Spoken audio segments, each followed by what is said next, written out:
ब्रह्मचर्य का अर्थ है, दो शब्दों से यह मिलकर बना हुआ है, ब्रह्म और चर्य। तो दोनों शब्दों को हमें तोड़कर अलग अलग समझना होगा। पहला शब्द है ब्रह्म। ब्रह्म का अर्थ है अस्तित्व की वह ऊर्जा जो इस समस्त ब्रह्मांड को, समस्त अस्तित्व को चलाए हुए है, इस अस्तित्व में विद्यमान है। यह रूप व अरूप दोनों में विद्यमान है। कण कण, पत्ते पत्ते में जो भी ऊर्जा दिखाई देती है वह इस ब्रह्म की ऊर्जा है।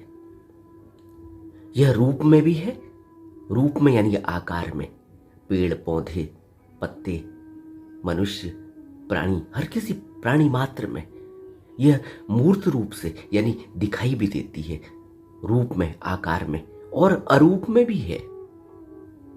एक छोटा सा रेत का कण पड़ा हुआ है, हमें लगता है कि इसमें क्या ऊर्जा होगी, लेकिन उस रेत के कण को किसी पत्थर से चोट करो तो वहां भी ब्रह्म की ऊर्जा एक चिंगारी के रूप में प्रकट होती है, एक आवाज के रूप में प्रकट होती है।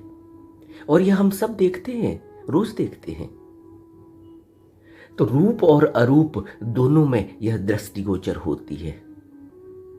बिना इस ऊर्जा के इस अस्तित्व में कुछ भी नहीं है।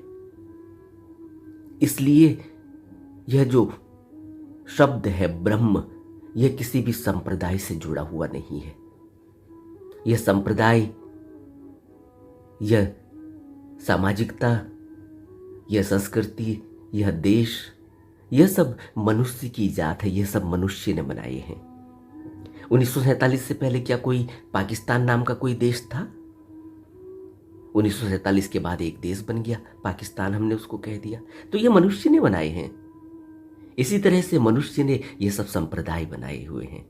जो भी जिसको मानता है, जो भी जिसको फॉलो करता है, वह लोग इकट्ठे होते हैं, एक संप्रदाय बन जाता है। उनकी भावना है कि वह लोग मिल कर रहे हैं, क्योंकि वह सब एक ही विचारधारा के लोग हैं। ऐसे संप्रदाय बनते हैं। लेकिन यह संप्रदाय किसी ब्रह्म, यह जो ब्रह्म शब्द है, यह किसी संप्रदाय से जुड़ा हुआ नहीं है। तो सबसे पहले यह समझ लेना चाहिए कि यह ब्रह्म एक ऐसी शक्ति है इस ब्रह्मांड की, कि इस शक्ति से ही यहां समस्त ऊर्जा, समस्त चेतनता चल रही है, क्रियाशील है, विद्यमान है, परम चेतन अवस्था में विद्यमान है। ऐसे भी नहीं कि विद्यमान है और उसमें कोई चेतनता नहीं, परम चेतन अवस्था में विद्यमान है और समस्त जगत को एक सूत्र में पिरोए हुए है। यह जितना भी ब्रह्मांड आप देखते हैं, जितना भी अस्तित्व आप देखते हैं, उसको एक सूत्र में पिरोए हुए है।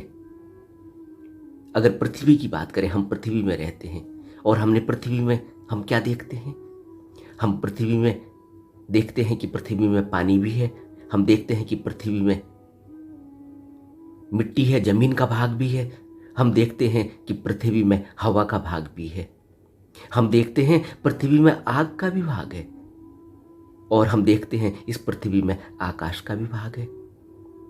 तो यह हम क्या देखते हैं? हम अपने को, इस मनुष्य शरीर को, हम जिस जो ऊर्जा इसमें देखते हैं, उसको हम 5 तत्वों से बना हुआ इस शरीर को कहते हैं। ये 5 तत्व कौन कौन से हैं? यह 5 तत्व हैं जमीन यानी मिट्टी, हवा, पानी, आग और आकाश। यह 5 तत्व ये हमारे इस शरीर में हमें महसूस होते हैं, हमें दिखाई देते हैं, हम इससे ही हम जिंदा हैं। बिना इन 5 तत्वों के हम जिंदा नहीं हो सकते। क्या आप सोचते हो बिना आग के, बिना हीट के, बिना ऊर्जा के, बिना सूर्य की गर्मी से, बिना सूर्य की रोशनी से हमारा जीवन अभी बुझ जाएगा? अभी सूर्य की ऊर्जा मिलनी बंद हो जाए, अभी ये बुझ जाएगा, अभी ये खत्म हो जाएगा। अभी हवा मिलनी बंद हो जाए, अभी ये बुझ जाएगा। और सोचो कि यह पांचों तत्व, जमीन, हवा, पानी, आग और आकाश, यह एक दूसरे के दुश्मन हैं। कभी आपने इस बात पर विचार किया? अगर नहीं किया तो अब करना। इस जमीन को पानी अपने में समा लेते हैं। जब जमीन में पानी ही पानी हो जाता है तो जमीन कहीं दिखाई देती है? जमीन को पानी अपने में समा लेता है। और इस पानी को आग सुखा देती है। आग ही आग हो जाती है, पानी खत्म हो जाता है। और इस आग को हवा खत्म कर देती है। जब हवा चलती है तो आग बुझ जाती है। और इस हवा को आकाश अपने में समा लेता है, आकाश खा जाता है। यानी यह पांचों चीजें एक दूसरे की दुश्मन हैं। और इन पांच तत्वों से यह मनुष्य का जीवन, यह मनुष्य अस्तित्व में आता है। हर प्राणी के अंदर यह तत्व हैं और हर प्राणी इन तत्वों से मिलकर बना हुआ है। एक दूसरे के विरोधी यह तत्व किस तरीके से इंटैक्ट हैं और किस तरह से आपको यह पांचों तत्वों से बना हुआ यह शरीर कैसे वर्क कर रहा है, कैसे एक्ट कर रहा है, कैसे क्रियाशील है। क्या यह आश्चर्य नहीं है? इसके पीछे क्या कारण है? इसके पीछे है यह ब्रह्म की ऊर्जा। यह ब्रह्म की ऊर्जा से यह पांचों तत्व इंटैक्ट रहते हैं, एक एक एक मुट्ठी की तरह बंधे हुए रहते हैं और अपना अपना काम कर रहे होते हैं। और जैसे ही यह शरीर गिरता है, जैसे ही वो ब्रह्म की ऊर्जा इस शरीर से निकलती है, तब क्या होता है? तब यही शरीर पांच अलग अलग तरह से आपको टूटा हुआ दिखाई देगा। इसका मिट्टी वाला भाग, इसकी यह काया, यह शरीर जमीन में गिरा हुआ शत विकसित जमीन में मिल जाता है। इसका हवा का भाग हवा में समा जाता है। इसमें से पानी चूता हुआ नजर आता है। किसी मरे हुए व्यक्ति को देखा ना, पानी चूता है, धीरे धीरे वो पानी सब निकल जाता है। और जो इसका ऊर्जा वाला भाग है वो पहले ही निकल जाता है। और जो इसका आकाश तत्व है, धीरे धीरे यहाँ से सारी चीजें चली जाती हैं और यह मिट्टी में पड़ा हुआ मिट्टी का रूप ले लेता है। किसी जानवर को कभी पड़े हुए देखा होगा, मरे हुए देखा होगा, कुछ दिनों के बाद आपको कुछ भी नजर नहीं आएगा, सिर्फ हड्डियां नजर आएंगी। धीरे धीरे वो हड्डियां भी गलने लगेंगी और वो हड्डियां भी मिट्टी में समा जाएंगी। और इस पांच तत्व को किस तरह से इंटैक्ट किया हुआ है, किस तरीके से इसको बांधा हुआ है, एक सूत्र में पिरोया हुआ है, यह सब इस ब्रह्म की ऊर्जा की वजह से। यह ब्रह्म की ऊर्जा इस पूरे सृष्टि को चलायमान करे हुए है, क्रियाशील किए हुए है और समस्त जगत को एक सूत्र में पिरोए हुए है। लेकिन इस समस्त जगत को यह देश और यह समाज, यह संस्कृति, यह जाति पाति और यह संप्रदाय, यह हिंदू, मुसलमान, यह सिख, ईसाई, इसको इतना ही मत समझना। यह बहुत छोटी बुद्धि अगर इतना ही समझा तो यह सब मनुष्य की जात है। कोई अमेरिका जैसा कोई देश कभी था 1498 से पहले, या कभी जब भी मुझे शायद याद नहीं हो सही डेट, उससे पहले कोई अमेरिका था? 1947 से पहले कोई पाकिस्तान था? ये मनुष्य की जाते हैं और मनुष्य इन देश और इस समाज, इस संप्रदायों पर लड़ता है। हम सोचते हैं कि यही सच है, कुछ भी सच नहीं। यह मनुष्य की इजात है, मनुष्य ने बनाया है। मनुष्य को इससे ऊपर उठना होगा, ब्रह्म को समझने के लिए ऊपर उठना होगा। और इसीलिए यह ब्रह्मचर्य पर जो मैंने वीडियो बनाया है, इस ब्रह्मचर्य पर वीडियो बनाने से पहले मैंने ब्राह्मण पर वीडियो बनाया, उसको जरूर देखना चाहिए, तब हमें बहुत सारी चीज़ें समझ में आएंगी। पहले उस वीडियो को सुनेंगे तो आपको ब्राह्मण शब्द का अर्थ समझ में आएगा। तो ब्रह्म की परिभाषा स्पष्ट हुई कि इस अस्तित्व के कण कण में एक ऊर्जा व्याप्त है। हम चाहे इसे अणु कहें, चाहे इसे परमाणु कहें, चाहे इसे जीवन ऊर्जा कहें, चाहे इसे ब्रह्म ऊर्जा कहें, चाहे इसे ऐश्वर्य कहें, ईश्वर कहें, चाहे इसे राम कहें, जो सब में रम रहा है। यह राम कोई दशरथ का पुत्र राम, दशरथ का बेटा राम जो आप देखते सुनते हो, पढ़ते हो किताबों में, यह वो राम की बात नहीं है। यह राम जो सब में रम रहा है, यह वो ऊर्जा को कहा गया है। या बुद्ध ऊर्जा, बुद्ध क्षेत्र। बुद्ध ने धर्म काय कहा, ब्रह्म काय कहा कि एक ब्रह्म काया है जो ऊर्जा के रूप में है, उसी को धर्म काया कहा। तो इसको कोई भी आप नाम दे दें, इन नामों की वजह से यहाँ सबसे बड़ा झगड़ा और फसाद जो है वो नामों की वजह से है। यह नाम, वह नाम, ईश्वर कह दिया तो परमात्मा कह दिया तो यह कह दिया वो कह दिया। ये बहुत पुरानी बातें हैं।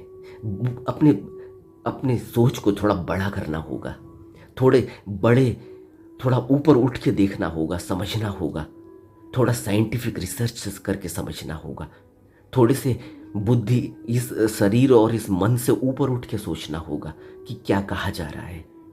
अगर हम बहुत छोटी बुद्धि और छोटी संकीर्ण बुद्धि से सोचेंगे तो फिर हम कभी नहीं समझ पाएंगे, न तो अपने को समझ पाएंगे, न इस जीवन ऊर्जा को समझ पाएंगे। और यहीं विरोध करते हुए यह अच्छा है, यह बुरा है, हम अच्छे हैं, दूसरा बुरा है, कहते कहते ये जीवन चला जाएगा। और जीवन क्या है किसी को पता नहीं चलता। सब ऐसे ही यहाँ लड़ झगड़ के, ऐसे ही मर खप के यहाँ चले जाते हैं। और यह जो मनुष्य जन्म है, जिसको बुद्ध ने कहा, जिसको गोस्वामी तुलसी ने कहा, जिसको सभी संतों ने कहा कि यह इतना बहुमूल्य शरीर है कि इस बहुमूल्य शरीर से उस ब्रह्म को समझा जा सकता है। उस ब्रह्म की ऊर्जा को समझने की वजह से उस ब्रह्म की ऊर्जा में समाया जा सकता है, जिसको बुद्ध ने कहा कि कुछ नहीं है, सब शून्य है। उस शून्य से ही सब निकल रहा है, उसी शून्य में सब समा जा रहा है। यह ब्रह्म की ऊर्जा वही शून्य है। तो हमने अब जो परिभाषा ब्रह्म की समझी है, उसमें हमने समझा कि एक ऐसी ऊर्जा, जिस ऊर्जा को हम कण कण में, पत्ते पत्ते में, यहाँ रज रज में, यहाँ हर मनुष्य में, हर प्राणी में विद्यमान देखते हैं, क्रियाशील देखते हैं। और यह ऊर्जा एक ही है और समस्त ब्रह्मांड में यही ऊर्जा चल रही है। इतने गैलेक्सी चल रहे हैं, इतने स्टार्स चल रहे हैं, मिलियंस बिलियंस ट्रिलियंस स्टार चल रहे हैं, इसी ऊर्जा के कारण। इसी ऊर्जा से सूर्य चल रहा है, इसी ऊर्जा से चंद्र चल रहा है, इसी ऊर्जा से पृथ्वी चल रही है। यह सब ऊर्जा इस ब्रह्मांड की ऊर्जा, इस अस्तित्व की ऊर्जा कहते हैं। कुछ भी नाम देते हैं। इसी को हमने ऐश्वर्य कहा। और इसी ब्रह्म को हमने यहाँ एक डिनोट करने के लिए, हमने समझने के लिए, सिर्फ समझने के लिए, वो है नहीं, लेकिन समझने के लिए किया। अगर हमें ब्रह्म को कहीं प्रकट रूप में देखना है तो कैसे देखेंगे? तो हमने कहा कि जो सूर्य में जो तेज दिखाई दे रहा है, इस पृथ्वी के अंदर सूर्य में जो तेज दिखाई दे रहा है, उसको हमने ब्रह्म कहा। इसीलिए हमने सूर्य को ब्रह्म की उपाधि दी। आज जो सूर्य की पूजा करते हैं, जो सूर्य की उपासना करते हैं, वो सूर्य को ब्रह्म कहते हैं। हवा को ब्रह्म कहा, पानी को ब्रह्म कहा, हर प्राणी मात्र को ब्रह्म कहा, सबको ब्रह्म कहा। लेकिन सूर्य को हमने ब्रह्म को प्रकट रूप में अगर हमने देखना है, अगर हम ब्रह्म के तेज को कहीं अनुभव कर पाए, तो हमने कहा कि सूर्य का जो तेज है वह ब्रह्म का सा तेज है। लेकिन सूर्य का तेज ब्रह्म का तेज उतना ही नहीं है। ब्रह्म का तेज तो कई सूर्यों की, हम उसकी कल्पना भी नहीं कर पाएंगे। इसीलिए उसको अंत में नेति नेति कह दिया गया, अनामी अनाम कह दिया। नानक ने उसे अकाल पुरुष कह दिया। उन्होंने उसको एक संज्ञा दी है, वो मानते हैं। उन्होंने उसको साकार रूप में समझाने की कोशिश की। समझाने की वजह से इसमें कभी साकार तरीके से और कभी निराकार तरीके से, अलग अलग तरीके से उन संतों ने, बुद्ध पुरुषों ने हमें समझाने के लिए कहा। ऐसा नहीं कि उन्होंने कहा वो गलत कहा, हम नहीं समझ पा रहे हैं, इसलिए जो साकार मान्यता रखते हैं वो कहते हैं कि निराकार निराधार है, और जो निराकार मान्यता रखते हैं वो कहते हैं साकार निराधार है। इसलिए यहाँ एक फसाद चलता है, इसलिए यहाँ एक झगड़ा चलता है, इसलिए यहाँ विचारों मतभेद चलता है। वो विचारों मतभेद हमारी मूर्खता का परिणाम है। साकार और निराकार हम कुछ भी कहें, लेकिन एक ऊर्जा है जो हमारे अंदर ही विद्यमान है, कण कण पत्ते पत्ते में विद्यमान है, बाहर भी है और अंदर भी है। लेकिन अंदर से शुरुआत करनी होगी। अगर इसको महसूस करना है तो पहले अपने में महसूस करना होगा। जब अपने में महसूस हो जाएगी उसके बाद कण कण पत्ते पत्ते में दिखाई देगी। इसीलिए तो बुद्ध इतने करुणावान हो जाते हैं, क्योंकि उन्होंने अपने में उसको, उस ब्रह्मकाय को अपने में देखा है, प्रकट रूप में देखा है। इसलिए वो प्राणी मात्र पे करुणावान और दयावान हैं। इतनी करुणा क्यों करते हैं? क्योंकि वो देखते हैं कि मैं और दूसरा कोई भेद तो है ही नहीं। लेकिन फिर इतना यह दुखी क्यों? यह दुखी इसलिए क्योंकि इसको अभी ज्ञान नहीं, इसके अंदर अभी वह प्रकट रूप में इसको दिखाई नहीं दे रहा है। भेद इतना ही है। ऐसा नहीं कि बुद्ध अलग हैं और हम अलग हैं, कोई संत अलग हैं और कोई हम अलग हैं। हम में भी वही ऊर्जा और बुद्ध पुरुष में भी वही ऊर्जा। बुद्ध ने उसको महसूस किया, संतों ने उसको महसूस किया। हमने उनको संत कह दिया, हमने कह दिया कि नहीं, यह तो ऐसे तो हम हो ही नहीं सकते, यह तो एक अलग ही, यह तो ऊपर से प्रकट और अवतरित लोग हैं।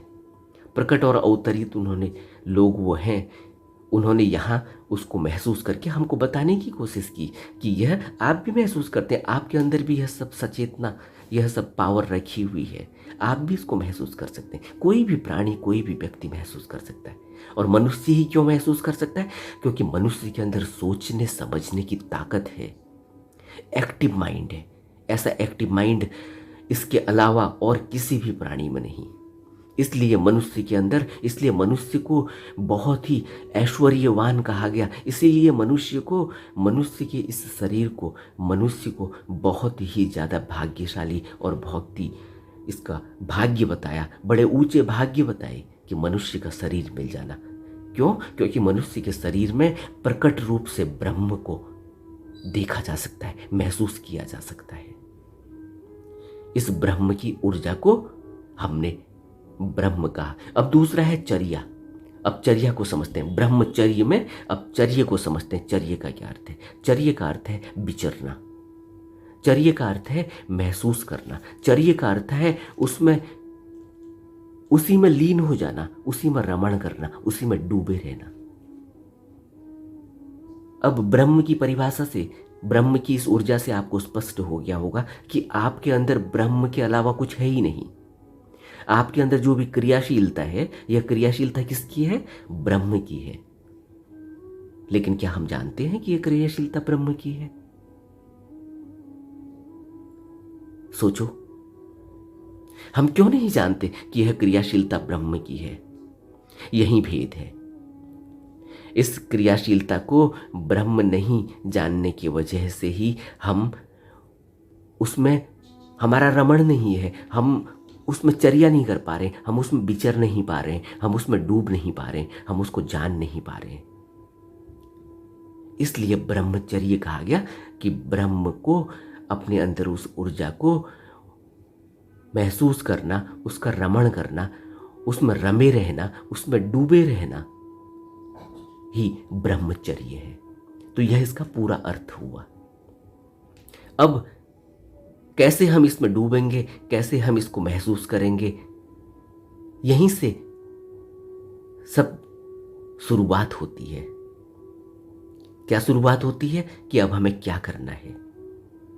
मनुष्य या किसी भी प्राणी के शरीर में, मन में, आसपास में यही ऊर्जा बह रही है और बिना इस ऊर्जा के कुछ भी संभव नहीं और कुछ भी बन नहीं सकता। और जो भी प्राणी इसे जानना चाहता है, सिर्फ मनुष्य ही इसे जानना चाहता है और सिर्फ मनुष्य ही इसको जान सकता है। इसलिए मैं कह रहा हूं क्योंकि मनुष्य के अंदर सोचने और समझने की ताकत है। वो यह समझ सकता है कि मैं कैसे बोल रहा हूं, मैं कैसे मूवमेंट कर रहा हूं, मुझे पता भी नहीं चल रहा ये मूवमेंट कैसे हो रहा है। अब आपको यह भी बात समझ में आ रही होगी, इससे आपका एक प्रश्न का उत्तर और क्लियर हो रहा होगा कि यह दिमाग कहाँ से चल रहा है पीछे से, ये न्यूरॉन कैसे चल रहे हैं, इनको एनर्जी कहाँ से मिल रही है। तो जो कहते हैं ना कि दिमाग चलता है, कोई कहता है ना कि वो दिमाग ऐसे चल रहा है, दिमाग वैसे चल रहा है, यहाँ से हमारे अंदर एक कोई इलेक्ट्रोमैग्नेटिक करंट चल रहा है। तो इलेक्ट्रोमैग्नेटिक में करंट कहाँ से रहा है? तो अब आपका यह प्रश्न का उत्तर क्लियर होगा कि एक ऊर्जा जो हमसे बाहर भी है और हमारे अंदर भी है, वह ऊर्जा हवा के रूप में, पानी के रूप में और सूर्य की रोशनी के रूप में और इस पृथ्वी के जो भी हम